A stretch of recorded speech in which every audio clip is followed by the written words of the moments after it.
Hello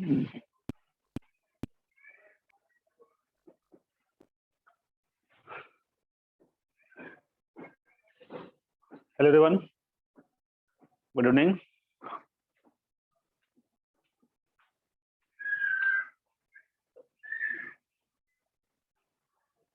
हाँ जी बच्चे लोग कैसे हो? क्या मेरी आवाज आ रही है? Good evening Akshay.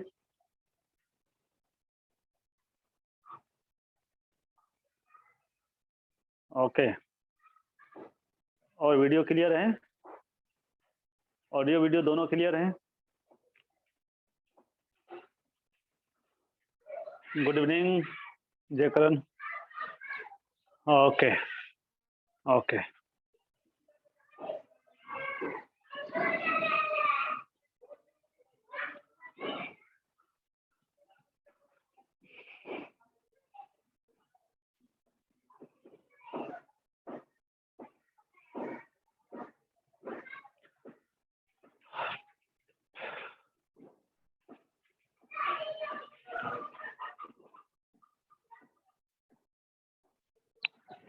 नहीं, आज हम लोग ऐप ब्लॉक कंप्लीट कर लेते हैं, है ना? उसके बाद डिस्कशन कर देंगे पेपर का, ठीक है? आज जो पेपर था स्कूल में उसकी बात कर रहे हो?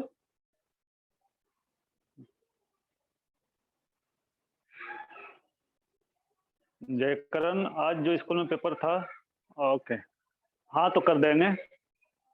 आज ऐप ब्लॉक को हम लोग कंप्लीट कर लेते हैं, ठीक है?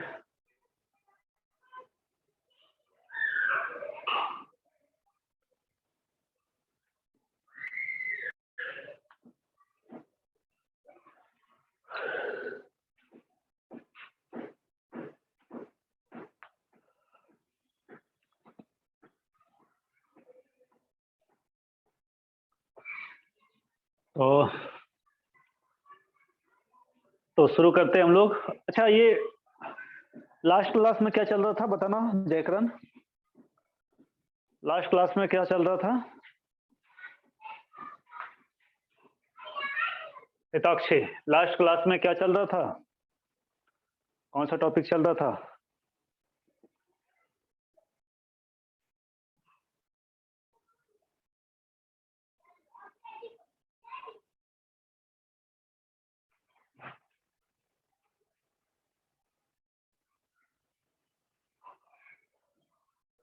Okay Jaikaran, potassium dichromate. Okay Riya, potassium dichromate हो गया था क्या? ये कंप्लीट हो गया था क्या? पोटेशियम डाइक्रोमेट कंप्लीट हो गया था?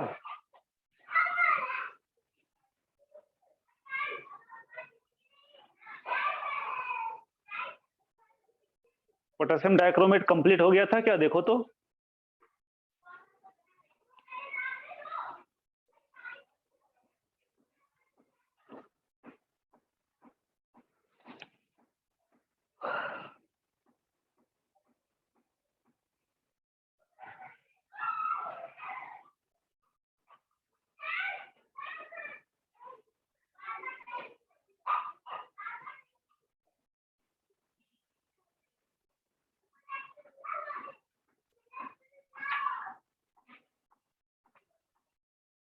हाँ भाई,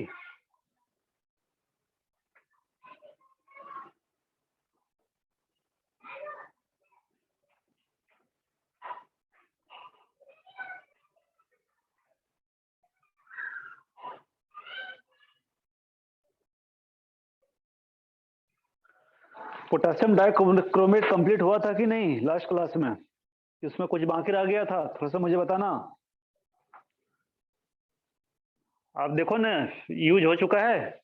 पोटेशियम डाइक्रोमेट का यूज क्या है, हो चुका है? अगर यूज हो चुका होगा तो इसका मीनिंग है कंप्लीट हो गया होगा, अदरवाइज कंप्लीट नहीं हुआ होगा।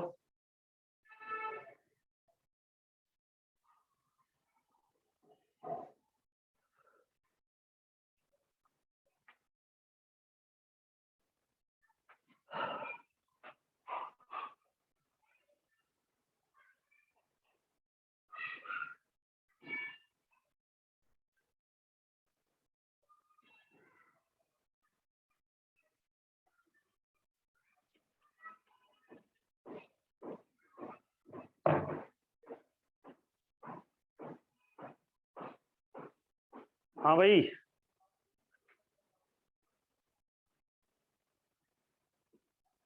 अच्छा, प्रिपरेशन हुआ है अभी। ओके।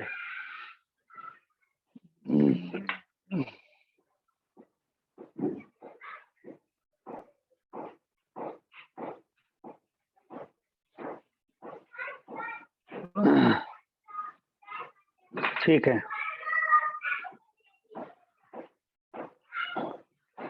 तो पोटेशियम डाइक्रोमेट जो है, इसका कलर हम लोग देखें, इसका मेल्टिंग पॉइंट देखें, सोलुलिटी, ठीक है।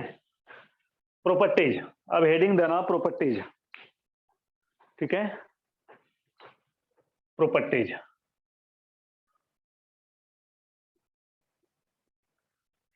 प्रॉपर्टीज में पहले फिजिकल प्रॉपर्टीज हम लोग देख लें। तो चलो एक साथ ही हम लोग देख लेते हैं प्रॉपर्टीज में फिजिकल और केमिकल प्रॉपर्टीज, क्योंकि फिजिकल प्रॉपर्टीज में ऐसे भी ज्यादा है नहीं कुछ, है ना।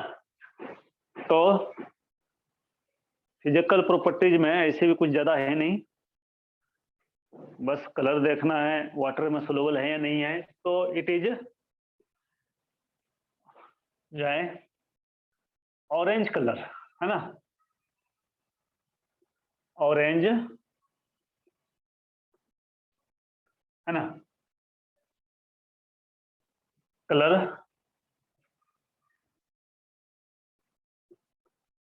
क्रिस्टलाइन सॉलिड होता है। ये ऑरेंज कलर का जो है क्रिस्टलाइन सॉलिड होता है। इट्स मेल्टिंग पॉइंट, इसका मेल्टिंग पॉइंट जो होता है वो लगभग KMnO4 के होता है, बट बिल्कुल इक्वल नहीं होता है। इसका मेल्टिंग पॉइंट होता है 670 केल्विन, ठीक है। उसके बाद ये वाटर में सोलुबल होता है। इसका कलर थोड़ा सा याद रखना, ठीक है। It is soluble in water. Cold water में इसकी सोलिडिटी थोड़ा कम होता है, हॉट वाटर में इसकी सोलिडिटी थोड़ा ज्यादा होता है ना।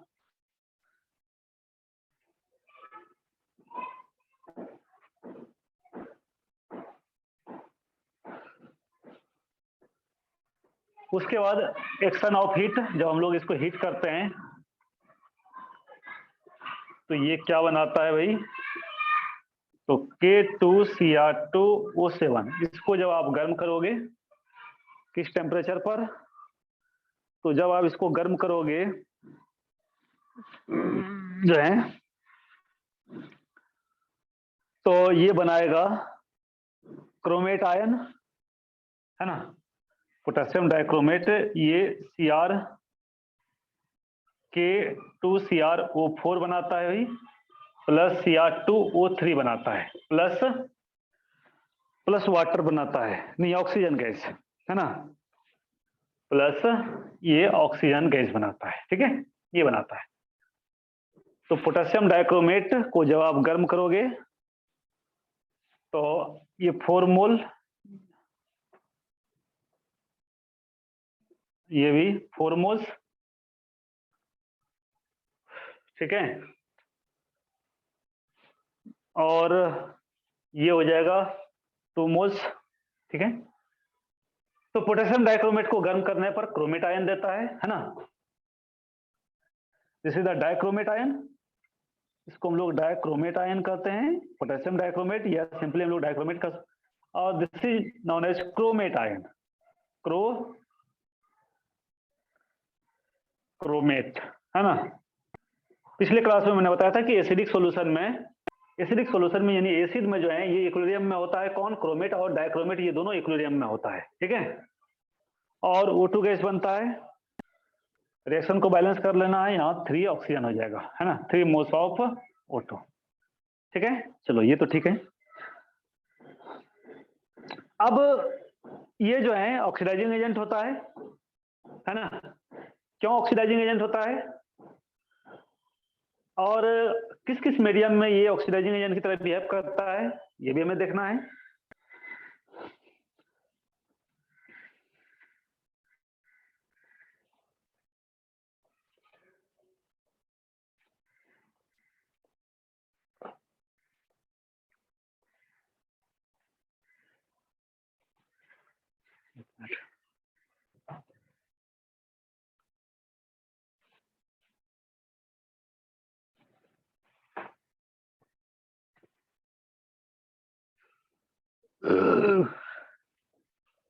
Sorry.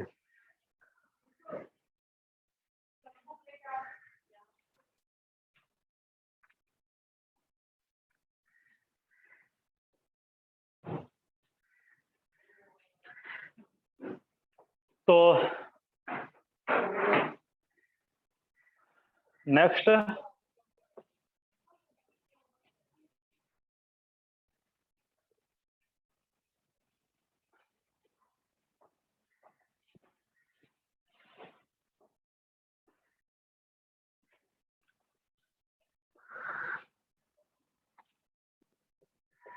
Five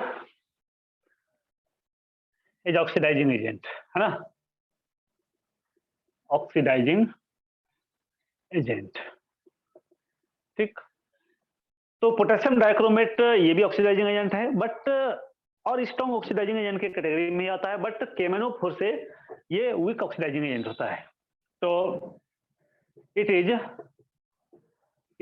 strong oxidising agent, strong oxidising agent, है ना।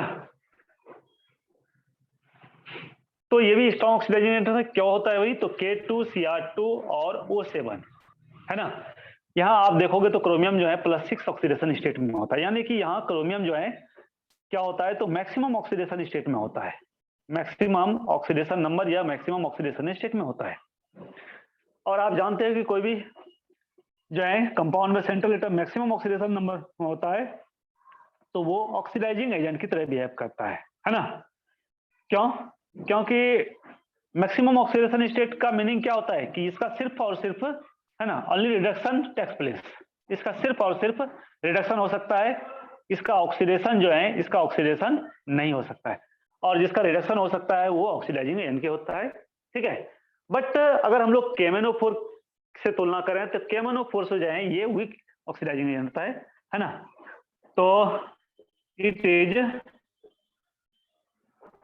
Weaker then KMnO4। KMnO4 जो है एसिडिक, बेसिक और न्यूट्रल सारे मीडियम में जो है ऑक्सीडाइजिंग एजेंट की तरह बिहेव करता है। ठीक है, बट अगर हम लोग इसकी बात करें तो ये सिर्फ और सिर्फ एसिडिक मीडियम में जो है ऑक्सीडाइजिंग एजेंट की तरह बिहेव करता है, और ये एसिडिक मीडियम में Cr3+ ऑक्सीडेशन स्टेट में चेंज होता है। तो इक्विवेलेंट वेट भी पूछ देता है, तो इक्विवेलेंट वेट भी हम लोग देख लेते हैं।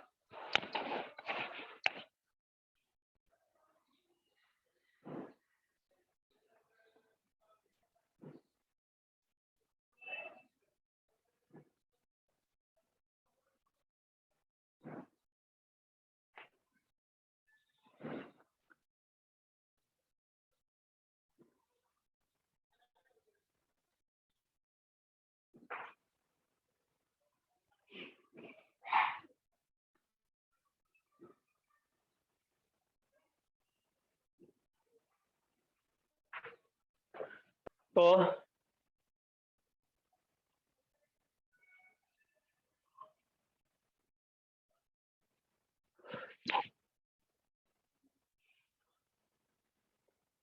It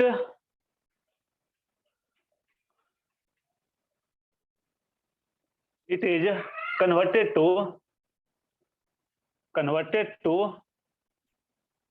Cr3+ in acidic medium. Acidic medium में जो है ये K2Cr2O7 ये जो है 2Cr3+ में चेंज होता है ना, इसमें तो एसिडिक मीडियम में, है ना।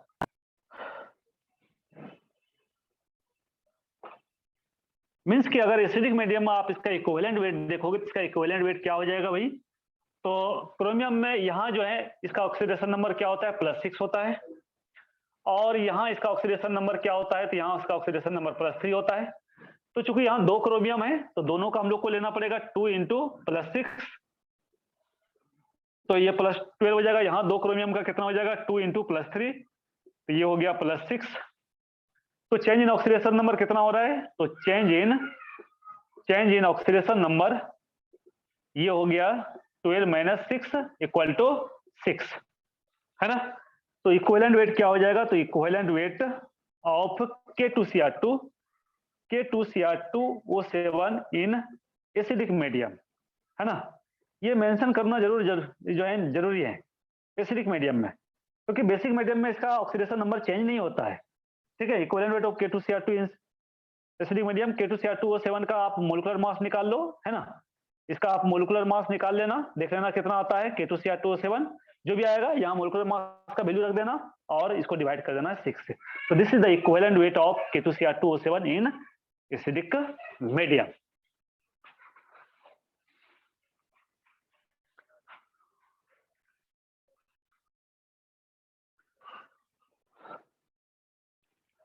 और इसका मोलिकुलर मास जो है, मोलिकुलर मास K2Cr2O7 का मोलिकुलर मास है 294 आता है ना, 294 ग्राम। देख लेना, आप चेक कर लेना एक बार, ठीक है।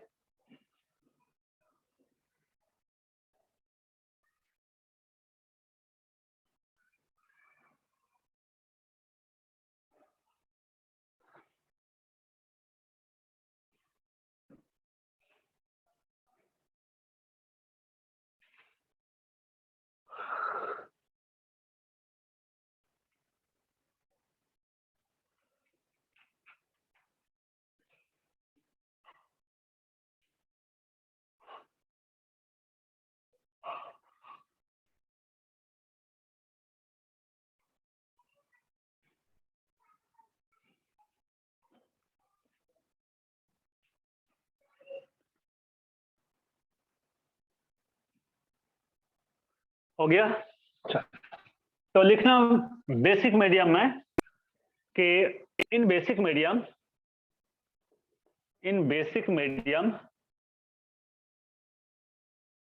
Oxidation number of in basic medium oxidation number of K2Cr2, oxidation number of chromium in K2Cr2O7 does not change, ये चेंज नहीं होता है, ठीक है।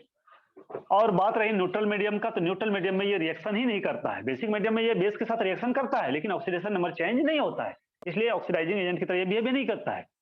बट न्यूट्रल मीडियम में, है ना, इन न्यूट्रल मीडियम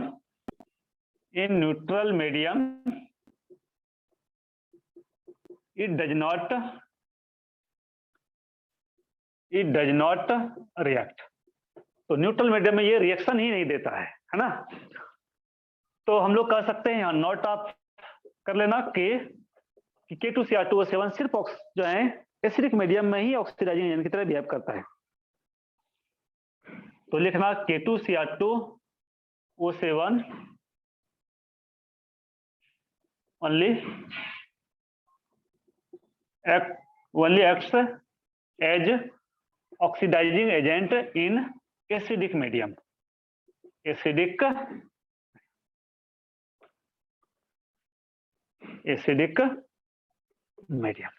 ठीक है।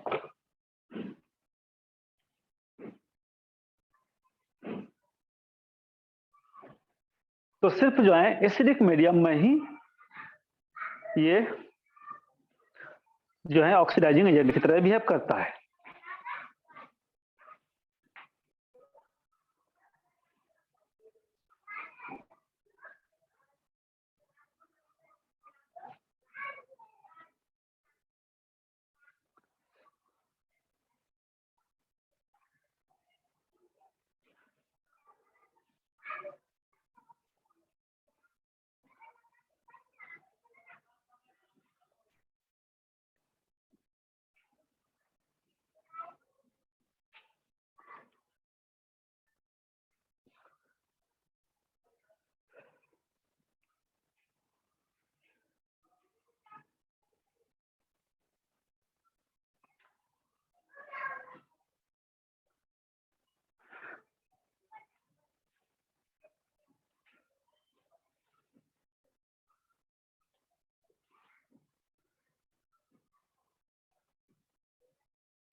हो गया।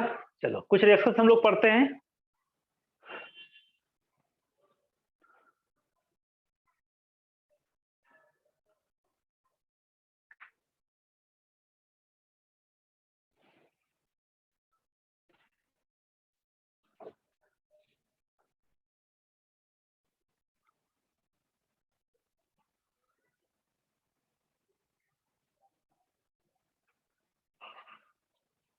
तो सबसे पहला रिएक्शन इसमें फर्स्ट, ठीक है, ड्यू टू ऑक्सीडाइजिंग नेचर के कारण first reaction it oxidises potassium iodide to iodine. ये पोटेशियम आयोडाइड को आयोडीन में ऑक्सीडाइज कर देता है, ठीक है, ये पोटेशियम आयोडाइड को आयोडीन में ऑक्सीडाइज कर देता है।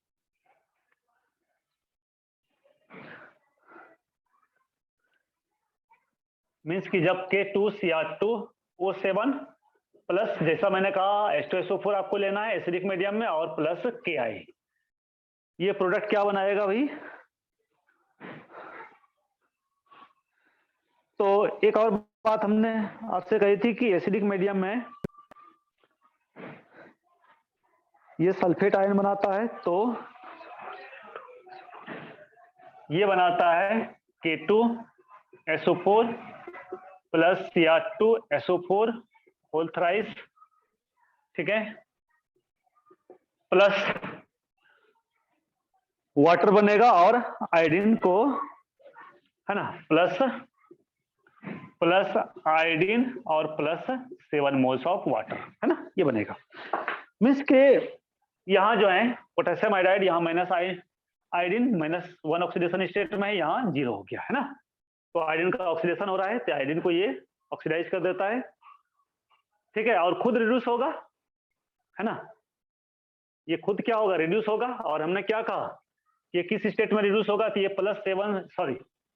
ये +6 से किस स्टेट में आएगा, तो यहाँ आप देखोगे तो ये +6 ऑक्सीडेशन स्टेट में होगा, सॉरी +3 में, है ना, +3 में, ठीक। तो +6 से खुद +6 से +3 में जाएगा इन एसिडिक मीडियम, और आयोडीन को ये ऑक्सीडाइज करके I2 में कन्वर्ट कर देगा। रिएक्शन को थोड़ा बैलेंस कर लें,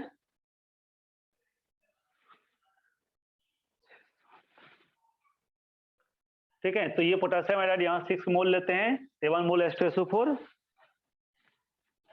और बनता क्या है, तो ये 4, ये 7 और ये 3, है ना। सेकेंड, ये फेरस सॉल्ट को फेरिक सॉल्ट में ऑक्सीडाइज कर देता है, इट ऑक्सीडाइजेज फेरस सॉल्ट।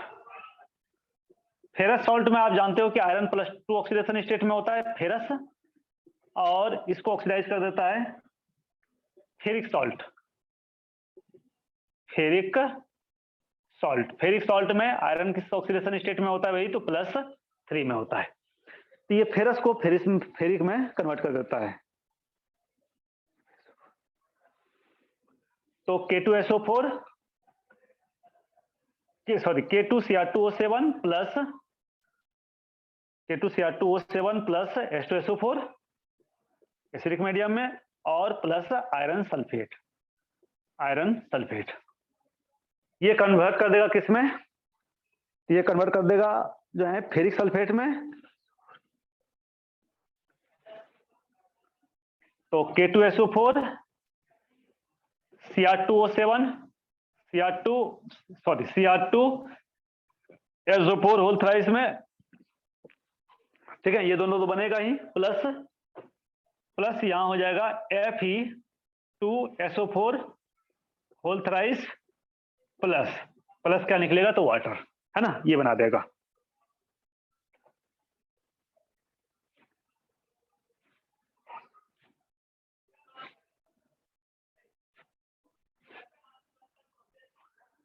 ठीक है, तो क्रोमियम +3 ऑक्सीडेशन स्टेट में तो जाएगा ही, आयरन यहाँ +2 ऑक्सीडेशन स्टेट में है, तो ये किस में आ जाएगा, तो +3 ऑक्सीडेशन स्टेट में।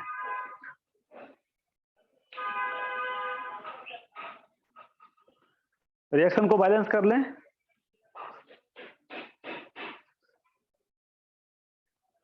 तो ये 6 मोल्स और ये 7 मोल्स, रिएक्शन को बैलेंस कर लें। पोटेशियम बैलेंस है ऑलरेडी, क्रोमियम भी बैलेंस है, आयरन कितना हो गया, 6 हो गया, तो इधर आपको क्या कर देना है, तो 3 मोल्स कर दो आप, ये बैलेंस हो गया। वाटर कितना हो जाएगा भाई, तो टोटल हाइड्रोजन देखो लेफ्ट में कितने हैं, तो 7 × 2 14 हाइड्रोजन है तो उधर कितना हो जाएगा, 7 मोल वाटर हो जाएगा, है ना। तो इधर 7 मोल आपका वाटर हो जाएगा, है ना।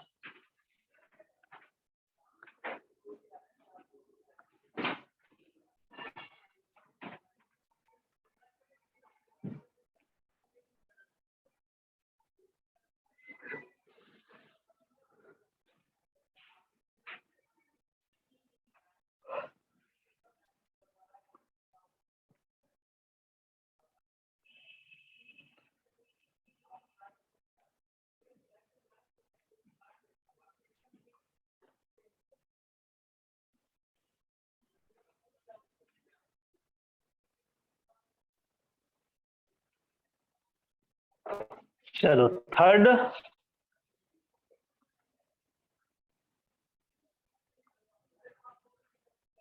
थर्ड में ये हाइड्रोजन सल्फाइड को it oxidises hydrogen sulphide two sulphur, है ना। तो हाइड्रोजन सल्फाइड को सल्फर में ऑक्सीडाइज कर देता है, H2S plus K2Cr2O7 plus H2SO4, है ना। H2SO4 तो रहेगा ही, प्रोडक्ट में जो है आपको K2SO4 बनेगा ही, K2SO4 बनेगा ही, प्लस Cr2SO4 होल थ्राइस ये भी बनेगा ही, प्लस क्या हो जाएगा, सल्फर प्लस वाटर, ये बन जाएगा, है ना, सल्फर वाटर। तो यहां देखो सल्फर का ऑक्सीडेशन नंबर -2 होगा भाई, है ना।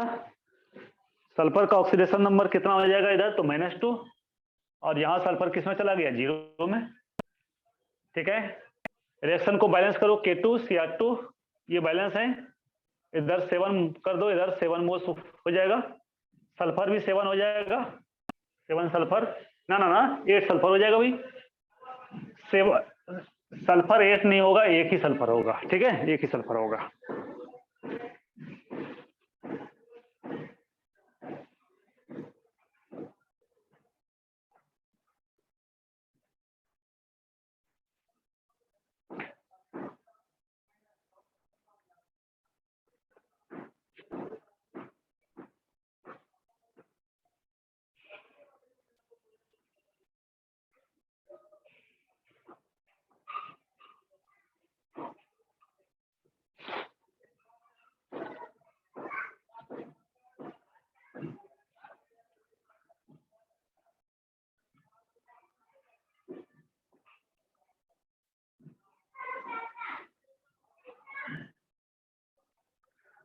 एक मिनट, ये सल्फेट इधर 1 है, इधर 3 है, 4 सल्फेट आयन है, यहाँ 4 कर दो आप, 4 कर दिया तो 4 सल्फेट आयन हो गया, और वाटर यहाँ 7 हो जाएगा, यहाँ अगर हम लोग 3 कर दें तो यहाँ भी 3 हो जाएगा, ये हो जाएगा, ठीक है। अब बैलेंस है, देख लो आप एक बार,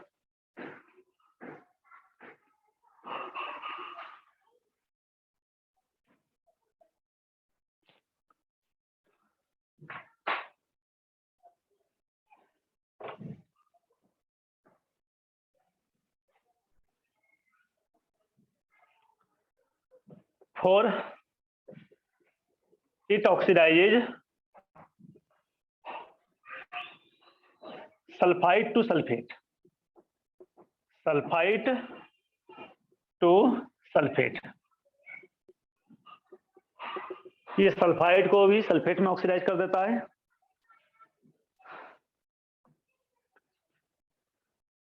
means Na2SO3 plus K2Cr2O7 plus H2SO4 का रिएक्शन कराओगे तो K2SO4 तो मिलेगा ही आपको, प्लस Cr2SO4 होल थ्राइस ये भी मिलेगा हर रिएक्शन में आपको, प्लस वाटर भी आपको मिलेगा हर रिएक्शन में, लेकिन यहाँ SO3 है, ठीक है, और ये कन्वर्ट हो जाएगा SO4 में, तो यहाँ जो है आपको क्या होगा, तो Na2SO4 मिल जाएगा, Na2SO4 ये मिल जाएगा, है ना। तो सल्फाइड से सल्फेट में, सल्फाइड में सल्फर का ऑक्सीडेशन नंबर +4 होता है, और सल्फेट में आप जानते हो +6 होता है, ठीक है। बाकी क्रोमियम का तो आपने देखा ही, +6 से +3 में जाता है ना। चाहे वो किसी के साथ रिएक्शन हो, एसिडिक मीडियम में रिएक्शन होगा तो +6 से +3 में ही जाएगा। रिएक्शन को बैलेंस कर ले हम लोग, ये 3 मोल्स, ये 4 मोल्स, तो ये 3 मोल्स बन जाएगा वही, बाकी बैलेंस है 1 सल्फेट, 2 सल्फेट और 3 2 5 सल्फेट हो गया, इधर 4 सल्फेट, ज्यादा नहीं, बैलेंस नहीं है, करना पड़ेगा। ये हो जाएगा आपका 3 मोल सोडियम सल्फेट, ठीक है। वाटर बैलेंस नहीं है, वाटर हो जाएगा यहाँ 4 मोल, अब बैलेंस है।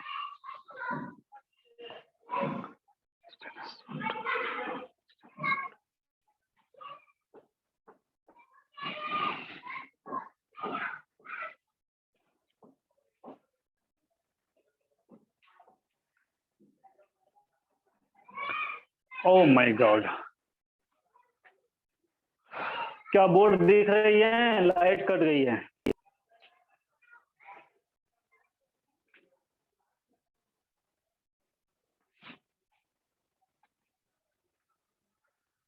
किसु आई टू लो मोबाइल वहां दो,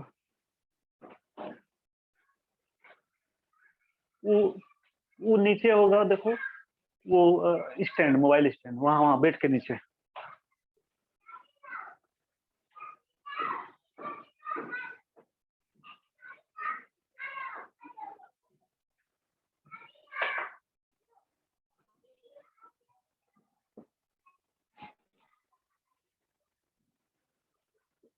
क्या दिख रही है बोर्ड? थोड़ा सा बताना मुझे, तो एक्चुअली थोड़ा लाइट कट गई और थोड़ा सा इन्वर्टर मेरा खराब हो गया है भाई, इन्वर्टर जो है मेरा खराब हो गया है। दिख रही है? ओके, तो क्लास कंटिन्यू करें। चलो, ओके ओके।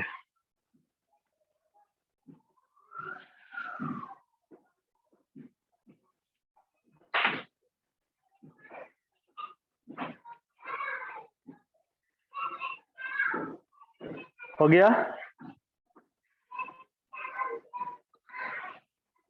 तो ये हो गया आपका reaction due to oxidising nature of K2Cr2O7, ठीक है। उसके बाद अल्केली से आप रिएक्शन कराओगे, इसे नहीं, बेस के साथ जब रिएक्शन कराओगे, ये हो गया। अब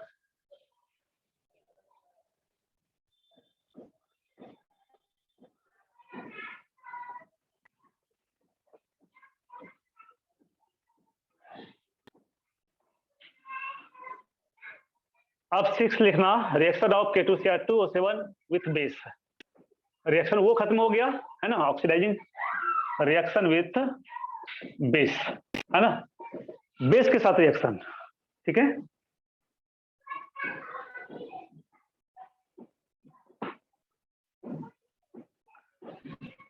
रिएक्शन विथ बेस, तो K2Cr2O7 बेस के साथ रिएक्ट करके सोडियम हाइड्रोक्साइड या पोटेशियम हाइड्रोक्साइड के साथ क्रोमेट बनाता है ना, यानी कि K2Cr2O7 बेस यानी KOH या पोटेशियम हाइड्रोक्साइड या सोडियम हाइड्रोक्साइड के साथ रिएक्ट करके ये K2Cr O4 बनाता है, क्रोमेट आयन बनाता है, और प्लस क्या बनेगा भाई, प्लस वाटर बनेगा, है ना, वाटर ही बनेगा, ठीक है। रिएक्शन बैलेंस नहीं है तो बैलेंस आप कर लो, इधर 2 दे दो तो बैलेंस हो जाएगा रिएक्शन। वाटर बैलेंस नहीं है, वाटर बैलेंस है, ठीक है।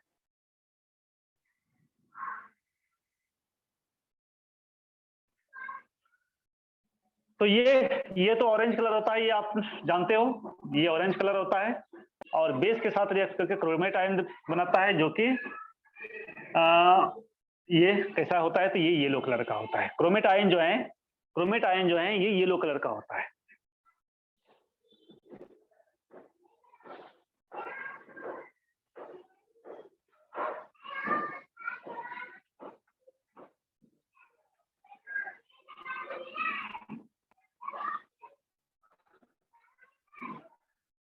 नेक्स्ट है रिएक्शन विद हाइड्रोक्लोरिक एसिड।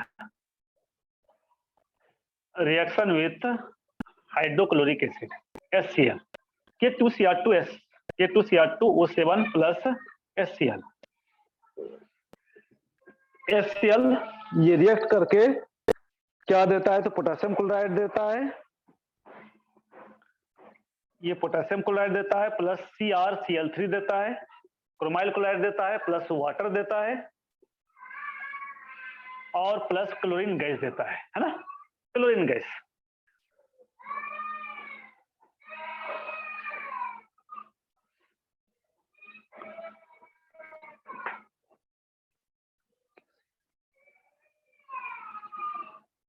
ठीक है, तो देखो रिएक्शन चूंकि एसिडिक मीडियम में हो रहा है और एसिडिक मीडियम में रिएक्शन होगा तो क्रोमियम +3 ऑक्सीडेशन स्टेट में ही जाएगा। यहां आप क्रोमियम का ऑक्सीडेशन नंबर निकालोगे तो +3 आएगा, है ना।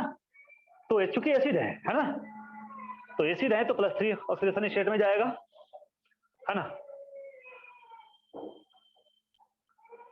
तो ये ऑक्सीडाइज कर देगा क्लोरीन को, यहाँ माइनस ऑक्सीडेशन स्टेट में, इधर माइनस इधर -1, बट यहाँ क्या होगा 0 हो जाएगा। ठीक है, रिएक्शन को हम लोग बैलेंस कर लें, इधर इसको 14 HCl कर देंगे तो 14 7 मोल्स ऑफ वाटर हो जाएगा भाई, 7 मोल्स ऑफ वाटर हो जाएगा। क्लोरीन पोटेशियम 2 है, यहाँ 2 लिख दो, बैलेंस हो गया पोटेशियम। क्रोमियम कितना है? ये भी 2 है, ये भी 2 लिख दो भाई, तो ये भी बैलेंस हो गया। अब बैलेंस क्या करना है आपको? क्लोरीन बैलेंस करना है। क्लोरीन कितना हो गया? 14 2 6, यहाँ 3 कर दो आप, अब बैलेंस हो गया क्लोरीन 6 6, हाँ बैलेंस हो गया।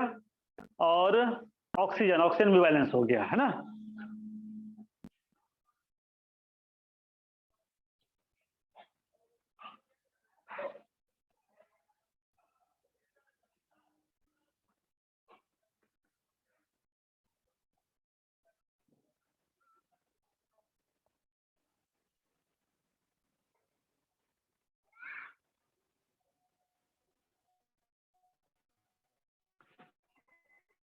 तो ये हो गया 207 का रिएक्शन। अच्छा, मैं ऑर्गेनिक का रिएक्शन नहीं बता रहा हूँ, है ना। ऑर्गेनिक जानते हो कि ये कैसे बिहेव करता है। अल्कोहल को ये एल्डिहाइड और अल्कोहल को ये कीटोन में कार्बोक्सिलिक एसिड में कन्वर्ट कर देता है ना। तो ये ऑर्गेनिक केमिस्ट्री में आपने पढ़ाई होगा, है ना। ऑर्गेनिक केमिस्ट्री का मैं रिएक्शन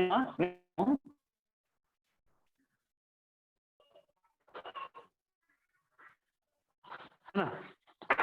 आप ये जानते हो कि अल्कोहल को अगर 1 डिग्री अल्कोहल है, 1 डिग्री अल्कोहल, तो 1 डिग्री अल्कोहल K2Cr2O7 इसमें एसिडिक मीडियम में,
हाँ, क्या क्लियर है?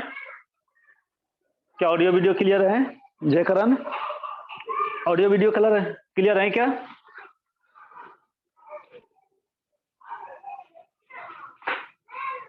हाँ भाई, आवाज आ रही है मेरी?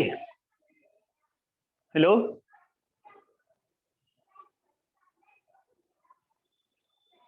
ओके ओके, चलो। तो एक इंपॉर्टेंट कि ये क्रोमाइल क्लोराइड टेस्ट देता है ना? और क्रोमाइल क्लोराइड टेस्ट किसके लिए होता है? तो क्लोराइड आयंस के लिए होता है, क्लोराइड आयंस के लिए, है ना, नॉट क्लोरीन गैस के लिए, है ना? है ना, लिखना कि इट गिव्स, ऐसा करना, यूज लिखना, है ना, यूज में ही लिख लेना, यूज, ठीक है। और सबसे पहला जो लिखना it gives chromyl chloride test. क्या होता है? ये क्रोमाइल क्लोराइड टेस्ट देता है। ये टेस्ट किसके लिए होता है? तो this test is used in the detection of chloride ions, है ना। ये टेस्ट जो होता है, this test is used for detection of chloride ions, है ना। ये याद रखना, क्लोराइड के लिए, नॉट क्लोरीन गैस के लिए, क्लोराइड आयन, ठीक है।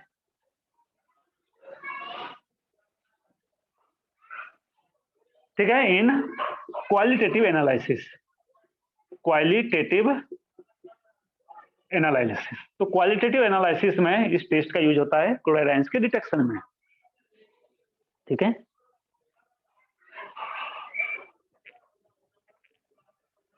कैसे होता है? तो हम लोग इसका रिएक्शन कराते हैं पोटेशियम डाइक्रोमेट का। तो हम लोग यहाँ क्या करते हैं? तो K2Cr2O7 एसिडिक मीडियम में H2SO4 के प्रेजेंस में सोडियम क्लोराइड या पोटेशियम क्लोराइड कोई एक सॉल्ट लेते हैं, है ना। तो सॉल्ट लेते हैं, ये क्या देता है भाई? तो ये देता है आपका क्रोमाइल क्लोराइड देता है ना।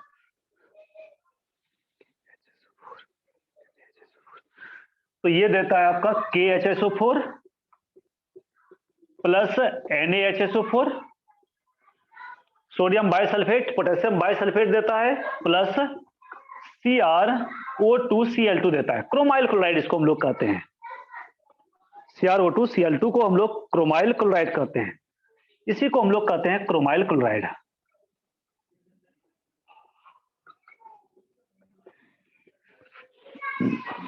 क्रोमाइल क्लोराइड कहते हैं।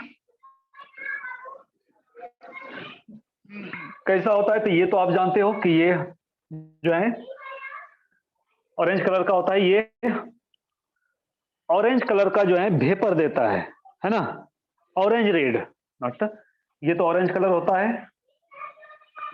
और ये जो है कैसा देता है? तो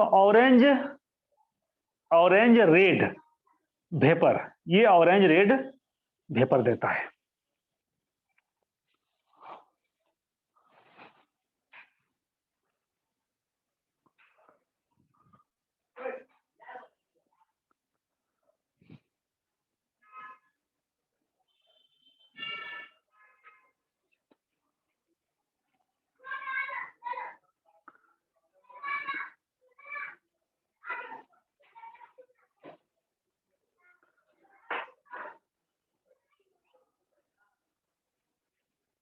ठीक है। और जब इस क्रोमाइल क्लोराइड को हम लोग एक बेस से, हम लोग जब इसको एक बेस में डालते हैं, है ना, यानी जब CrO2Cl2, जब इसको किसी अल्केली में यानी सोडियम हाइड्रोक्साइड यानी बेस में डालते हैं, तो ये क्या करता है? तो येलो सोल्यूशन देता है ना। ये Na2CrO4, Na2, एक मिनट, CrO2Cl2 सोडियम हाइड्रोक्साइड से रिएक्ट करके ये देता है, हाँ ठीक है, Na2CrO4, ठीक है, ये देता है, जो कैसा होता है? तो येलो सोल्यूशन होता है ना। तो ये येलो होता है ना। ये लो सॉल्यूशन, और प्लस क्या देता है तो प्लस NaCl देता है, और प्लस क्या देता है तो वही प्लस वाटर देता है ना।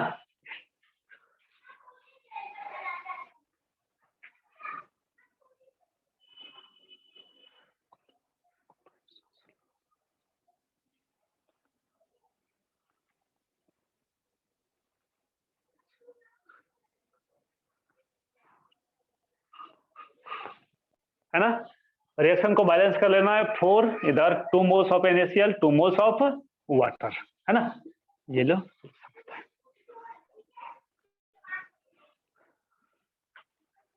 तो इस चीज को याद रखना कि क्लोराइड के डिटेक्शन के लिए देता है टेस्ट।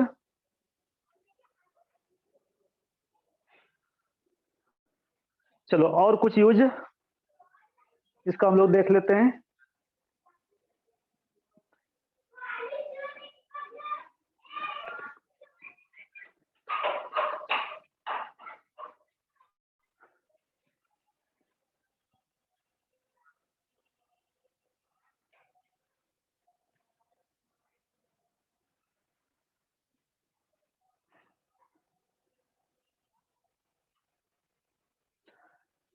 तो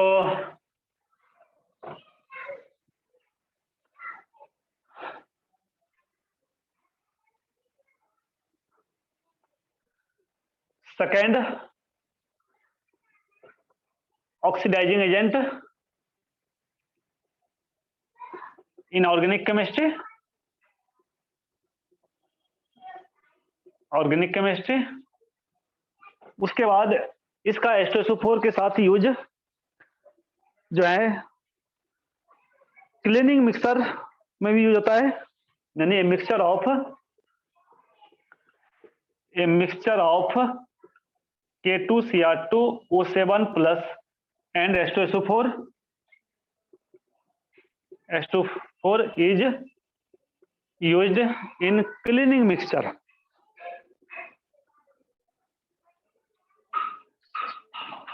है ना, in cleaning mixture in laboratory.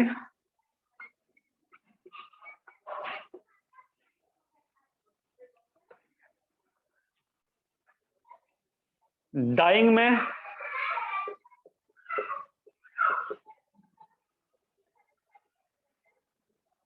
Dying and printing में इसका यूज होता है, डाई करने में, प्रिंटिंग में।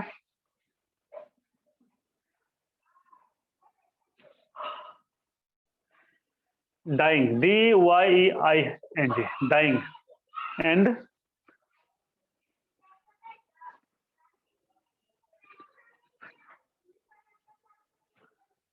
ठीक है, इसका फोटोग्राफी में भी यूज होता है ना, इन फोटोग्राफी।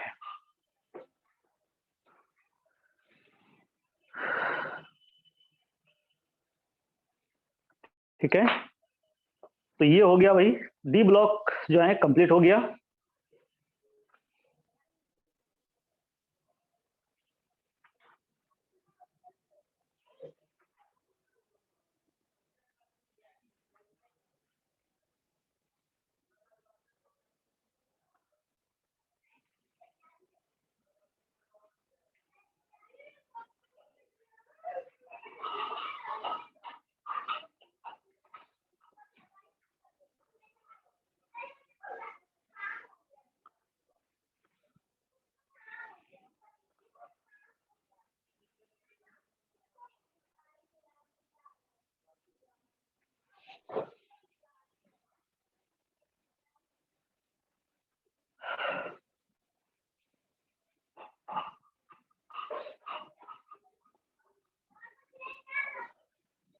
चलो डी ब्लॉक कंप्लीट हो गया, अब हम लोग स्टार्ट करेंगे एफ ब्लॉक एलिमेंट्स।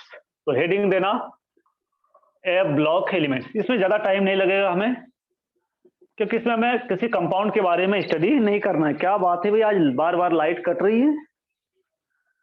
ठीक है,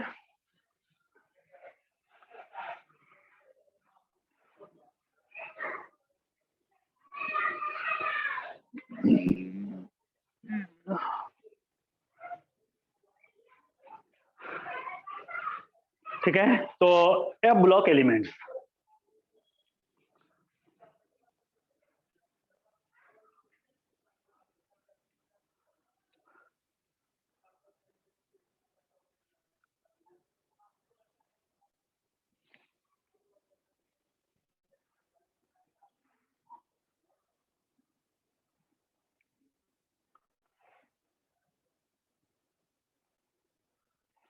तो एफ ब्लॉक एलिमेंट्स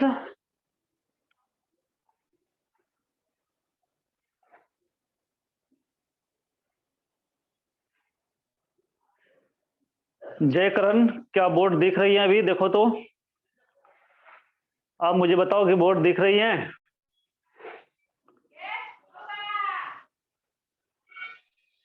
क्या बोर्ड दिख रही है? जय करण, रिया,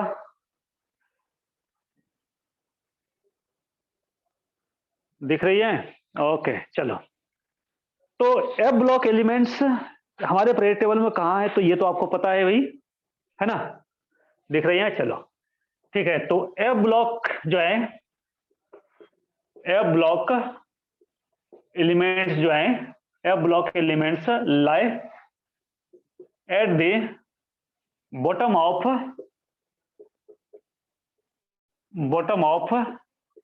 पीरियड टेबल। ये पीरियड टेबल में नीचे में होता है ना?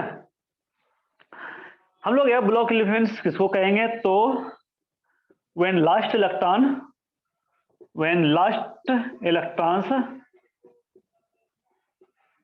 enters when last electron enters into f subshell, ये f orbital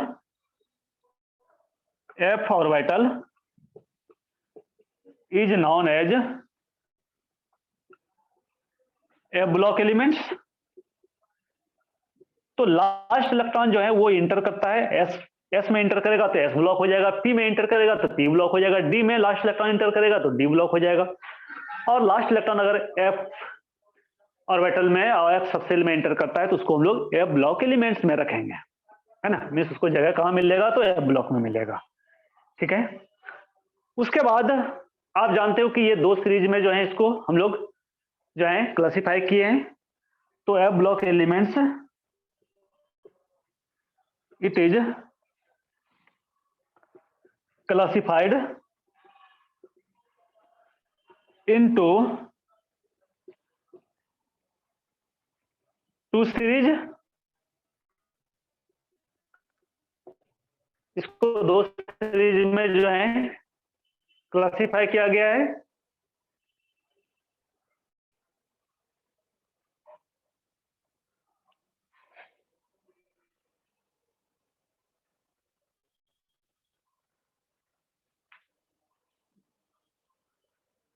कौन कौन सीरीज में? तो लेंथेनाइट सीरीज और एक्टिनाइट सीरीज में।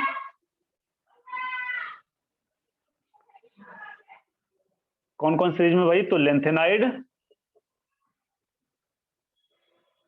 एंड एक्टिनाइट सीरीज में, एक्टिनॉइड सीरीज में।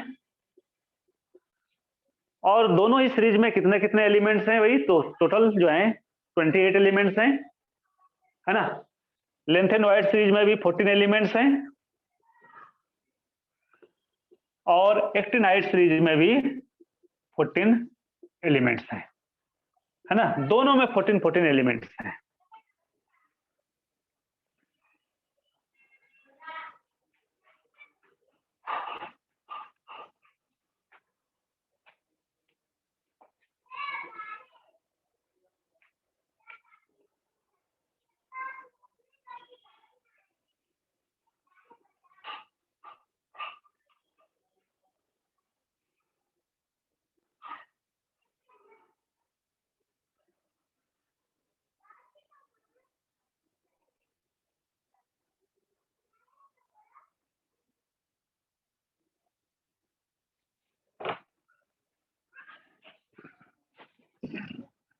तो लेंथेनाइड स्टार्ट कहां से होता है? तो लेंथेनम के बाद स्टार्ट होता है। और एक्टिनाइड जो है स्टार्ट होता है जो है एक्टिनम के बाद।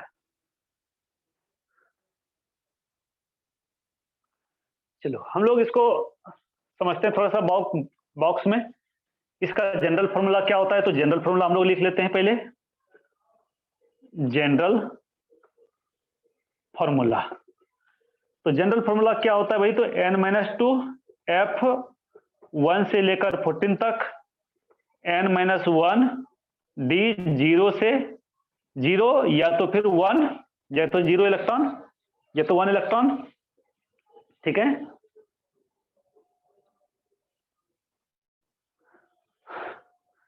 और ns2 ये होता है f ब्लॉक एलिमेंट्स का जनरल इलेक्ट्रॉनिक कन्फिग्रेशन।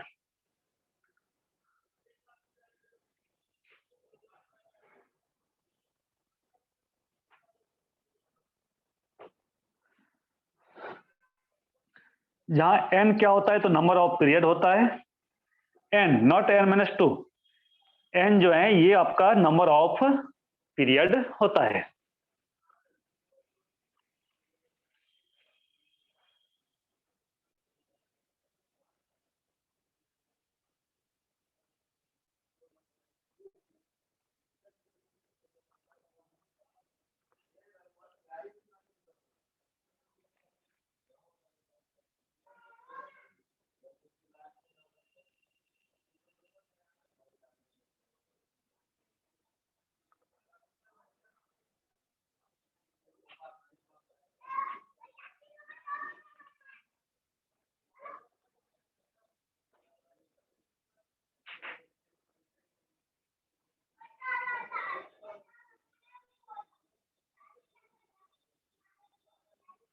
हो गया।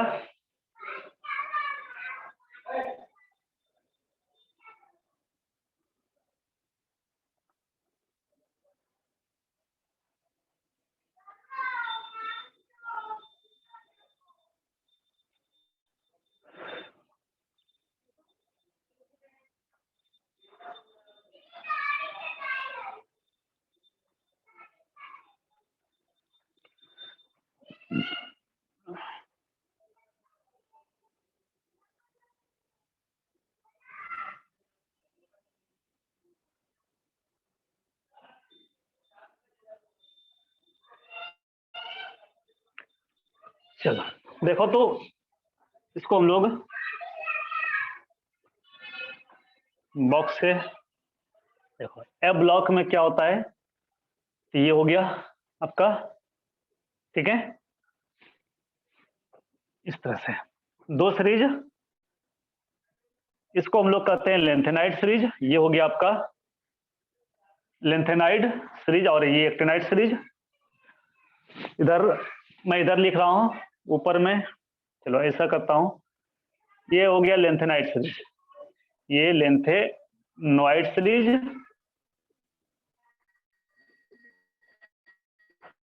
और ये हो गया एक्टिनॉइड सीरीज, एक्टिनॉइड सीरीज, ठीक है।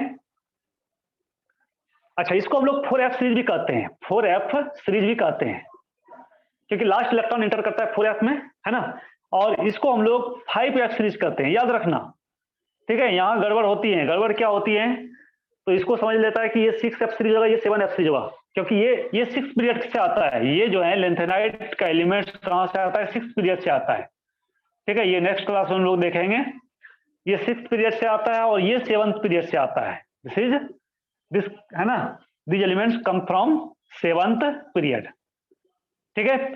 तो पीरियड 6 है, पीरियड 7 है, लेकिन सीरीज कौन सा है भाई, तो 4f सीरीज है, और ये 7 पीरियड ये 5f सीरीज है, क्योंकि इसमें लास्ट इलेक्ट्रॉन 4f में इंटर करता है ना, last electron इंटर्स into 4f, 4f subshell या ऑर्बिटल, 4f सबसेल या ऑर्बिटल, ठीक है।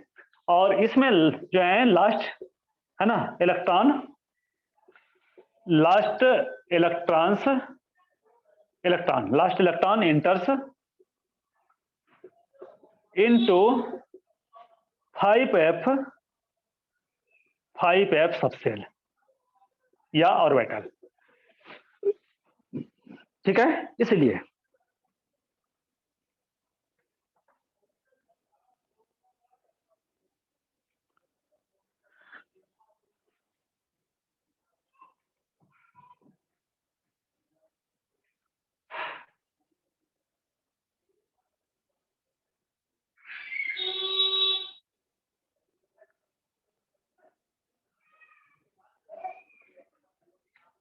हो गया?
ठीक है, इसका जनरल कंफिग्रेशन होता है 4F1 से लेकर 14 तक, 5D 0 या 1 और 6S2। इसका लेंथ एंड हाइट का जनरल इलेक्ट्रॉनिक कंफिग्रेशन ये हो जाता है, और एक्टिनाइट का हो जाता है वही 5F1 से लेकर 14 तक। यहाँ ऊपर में लिख रहा हूं 5F1 से लेकर 14 तक और 6D 0 या 1 और 7S2। ठीक है, ये दोनों सीरीज का इलेक्ट्रॉनिक कन्वर्जन है, इसका और ये इसका। ठीक है, इसको नोट कर लो और फिर हम लोग देखते हैं नेक्स्ट क्लास में। तो नेक्स्ट क्लास में ये ब्लॉक हम लोग कंप्लीट कर लेंगे। कुछ इसमें ज्यादा पढ़ना नहीं है हमें, पढ़ना नहीं मीन्स हमें केमिकल रिएक्शन नहीं पढ़ना है, बस जनरल प्रॉपर्टीज पढ़ना है इसका सिर्फ, है ना। सिर्फ इसका जनरल प्रॉपर्टीज पढ़ना है, और जनरल प्रॉपर्टीज में भी कुछ ही प्रॉपर्टीज पढ़ना है ना। जिस साइज पढ़ना है, एंसर एंथैल्पी पढ़ना है, ऑक्सीडेशन स्टेट पढ़ना है, बस।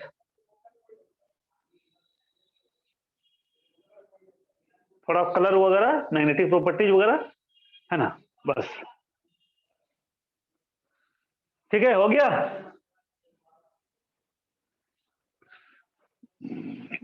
हाँ भाई, हुआ कि नहीं?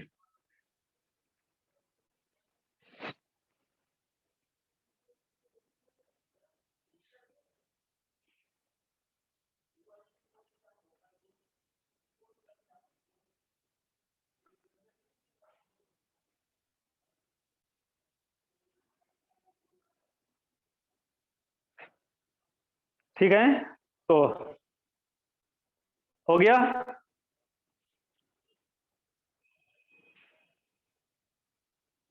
चलो ठीक है, तो फिर मिलते हैं हम लोग नेक्स्ट क्लास में। तब तक के लिए बाय।